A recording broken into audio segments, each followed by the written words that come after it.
बिस्मिल्लाहिर्रहमानिर्रहीम। अस्सलामुअलैकुम। Welcome back to अलमियाज़ kitchen में। उम्मीद करती हूँ आप सब खैरियत से होंगे। आज की रेसिपी में हम बनाने जा रहे हैं मैंगो कस्टर्ड। तो चलें बनाना स्टार्ट करते हैं। 2 लीटर दूध है मेरे पास, 1.5 कप मेरे पास चीनी है, 8 से 9 टेबल स्पून मेरे पास ये मैंगो कस्टर्ड है, किशमिश है, कटा हुआ बनाना है मेरे पास, एप्पल है, फ्रूट आप अपनी मर्ज़ी के भी डाल सकते हैं, फ्रूट केक है मेरे पास।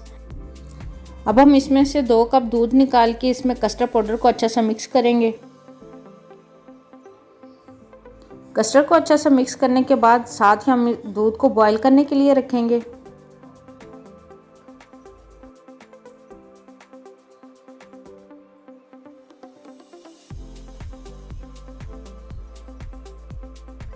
दूध तकरीबन नीम गर्म हो चुका है। अब हम इसमें चीनी डाल देंगे।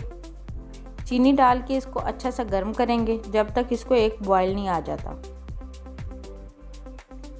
दूध हमारा अच्छा सा बॉयल हो चुका है। अब हमने जो दूध में कस्टर्ड मिक्स करके रखा था वो डाल के इसको इतना पकाएंगे जब तक कस्टर्ड हमारा थिक नहीं हो जाता।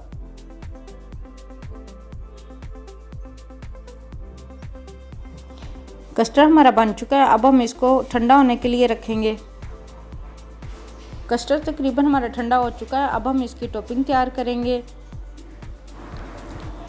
टॉपिंग करने के बाद फिर हम इसको फ्रिज में ठंडा होने के लिए रखेंगे। उम्मीद करती हूँ आपको मेरी वीडियो ज़रूर पसंद आई होगी। मुझे और मेरी टीम को दुआ में ज़रूर याद रखें। मिलते हैं नेक्स्ट वीडियो में, तब तक के लिए अल्लाह हाफिज़।